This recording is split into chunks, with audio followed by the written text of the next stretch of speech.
memprovokasi. Saya hanya sedang membantu masyarakat Papua untuk tidak tertipu dengan segala kebohongan OPM. Apakah orang-orang OPM merasa terancam dengan penjelasan yang saya sampaikan? Ya mungkin saja. Mereka tentu merasa dirugikan. Mereka berharap orang-orang Papua itu tetap bodoh, tidak punya wawasan yang luas, agar supaya mudah diprovokasi, supaya mereka mudah mengendalikan orang Papua untuk memberontak terhadap pemerintah Indonesia. Jadi kalau ada orang yang berbicara macam saya, berniat mencerdaskan masyarakat Papua, mereka merasa dirugikan, mereka terancam. Kalau orang Papua itu melek, sadar, terus tidak percaya dong punya hasutan dan provokasi segala macam itu. Begini kakak. Oh ya, kebetulan saya tidak butuh kutukan 7 turunan. Jadi nanti kakak kasih saja itu kutukan ke orang yang lebih membutuhkan ya kakak. Kita bicara fakta saja kakak. Bahwa orang-orang OPM itu kan cuma segelintir toh. Iya kan kakak. Orang-orang OPM itu kan cuma segelintir. Ya, segelintir yang menjadi penjilat Belanda, penjilat Amerika, penjilat Australia. Para pendiri OPM kan sudah kembali ke pangkuan Ibu Pertiwi. Iya kan?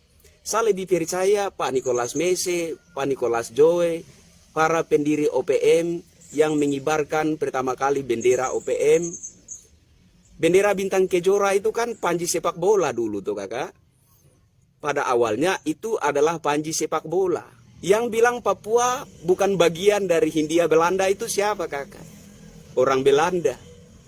Yang bilang Papua bukan bagian dari satu kesatuan NKRI itu siapa? Orang Belanda. Belanda itu siapa? Fakta sejarah bicara bahwa orang Belanda adalah penjajah ulung yang pernah menjajah Nusantara ini selama 350 tahun. Iya kan? Mereka juga yang memprovokasi orang Papua untuk melihat Indonesia sebagai kolonial. Padahal mereka itulah kolonial sejati. Mereka yang memprovokasi orang Papua untuk melihat Indonesia ini sebagai penjajah. Padahal mereka itulah penjajah sejati. Nah, kenapa mereka keberatan untuk melepaskan Papua? Karena mereka gila harta. Karena mereka tergiur dengan segala kekayaan alam yang terkandung di dalam bumi Papua. Itu yang mereka kejar, itu yang menjadi target mereka. Sehingga dengan berbagai daya upaya, mereka mau membodoh-bodohi masyarakat Papua untuk membenci Indonesia. Supaya Papua itu lepas dari kesatuan NKRI, supaya mereka bebas leluasa menduduki Papua, mengeruk segala harta kekayaan alam yang ada dalam bumi Papua. Itu tujuan mereka toh. Iya toh kakak. Sudahlah orang-orang OPM ini jujur saja dengan kenyataan. Ya.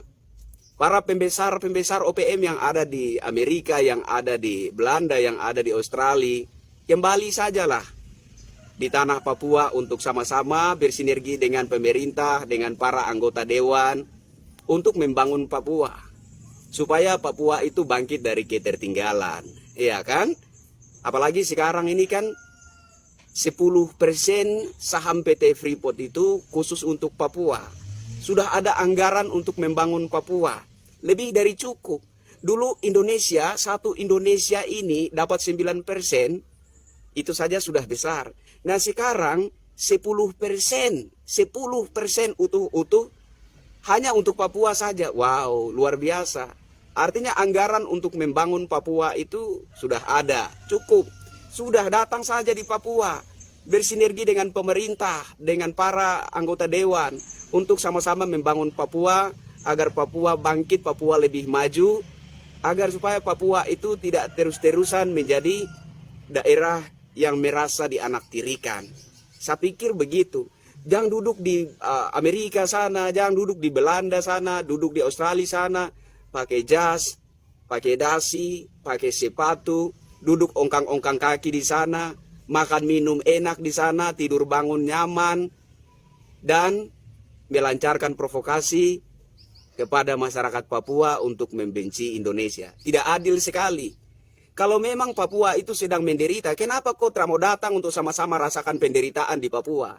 Kenapa kau duduk ongkang kaki di Amerika, Belanda, Australia sana, pakai jas, pakai dasi, duduk bangun makan minum mewah, tidur bangun mewah? Kenapa kau seperti itu? Kalau memang kau lihat bahwa Papua itu ada pelanggaran HAM di sana dan masyarakat Papua itu sedang di bawah tekanan penderitaan dan lain sebagainya, kenapa kau tidak mau datang sama-sama rasakan penderitaan itu, sama-sama berjuang? Kenapa? Kenapa kau pilih hidup enak di Amerika, Belanda, Australia sana? Inilah kemunafikan dan kebohongan para pembesar OPM. Mereka maunya duduk enak, tidur bangun, makan enak, masyarakat sipil yang mereka provokasi untuk membenci pemerintah Indonesia, membenci NKRI. Ini kemunafikan. Ya? Tolonglah supaya sadar-sadar diri. Kasihan masyarakat sipil yang setiap hari dicekam ketakutan, yang setiap hari dicekam kecemasan, yang setiap hari merasa terintimidasi. Kalau-kalau mereka kemudian didatangi oleh orang-orang OPM, kalau-kalau kemudian mereka itu diculik atau disiksa oleh orang-orang OPM. Benar bahwa pernah terjadi pelanggaran HAM berat, tapi itu kan di masa lalu tuh kakak, bukan di masa sekarang. Ya mungkin di masa sekarang juga ada sedikit-sedikit masih, tapi itu bukan berarti bahwa kita harus membenci negara kita, tidak. Kita perjuangkan dengan cara-cara yang bermartabat, dengan cara-cara yang terpuji. Tidak kemudian itu serta-merta menjadi alasan untuk kita membenci negara kita. Dan saya rasa pemberontakan OPM terhadap NKRI ini bukan karena pelanggaran HAM. Tidak. Karena kalau bicara pelanggaran HAM, tentu saja para pendiri OPM tidak akan kembali ke pangkuan NKRI. Jadi orang OPM ini tidak sedang berjuang karena sakit hati atas pelanggaran HAM yang pernah terjadi, tidak. Mereka haus kekuasaan. Ya, dan mereka salah paham. Mereka punya satu paham yang bertentangan dengan Undang-Undang Dasar 1945, Undang-Undang Dasar Negara Indonesia. Pasal 33 ayat 1 yang menyatakan bahwa bumi, air, dan kekayaan alam yang terkandung di dalamnya dikuasai negara dan dipergunakan untuk sebesar-besarnya kemakmuran rakyat. Mereka tidak terima itu. Mereka punya paham bahwa bumi, air, dan kekayaan alam yang terkandung di dalamnya itu adalah hak ulayat masyarakat Papua sejak turun-temurun, sejak nenek moyang, dan itu tetap hak ulayat mereka. Tidak bisa. Kita hidup bernegara. Kita tidak hidup sebagai orang-orang liar, tidak. Kita hidup bernegara. Dalam negara ada aturan. Begitu kakak. Terus nanti Papua merdeka kalau seandainya, kalau memang yang di atas punya takdir seperti itu. Terus mereka nanti menjadi orang-orang berkuasa. Casingnya saja yang berkuasa. Yang berkuasa itu sebenarnya itu nanti orang Belanda, Amerika, Australia itu yang berkuasa. Dan tanah Papua akan menjadi ladang perebutan harta untuk mereka. Dan orang-orang Papua, masyarakat sipil akan tetap tinggal sebagai rakyat jelata yang miskin. Yang hanya merasa Papua tetapi tidak akan menikmati segala harta kekayaan Papua. Ini yang perlu dimengerti oleh masyarakat sipil Papua, oleh Pace-Mace dan Basodara semua di Papua.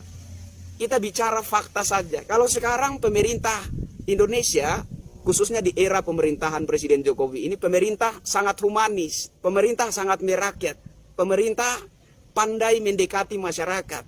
Tapi kalau Papua merdeka dan dipimpin oleh penguasa baru, apakah nanti masyarakat Papua itu diperhatikan? Apakah mereka akan berlaku humanis terhadap masyarakat sipil? Apakah mereka akan membebaskan masyarakat sipil untuk menguasai lahan tanah mereka, untuk menggali dan menikmati segala harta kekayaan di bumi Papua? Tidak mungkin, tidak mungkin. Suatu wilayah yang diatur oleh sistem kenegaraan, tentu saja ada aturan-aturan yang harus dipatuhi oleh rakyatnya. Begitu kakak. Jadi terkhususnya buat sepung kakak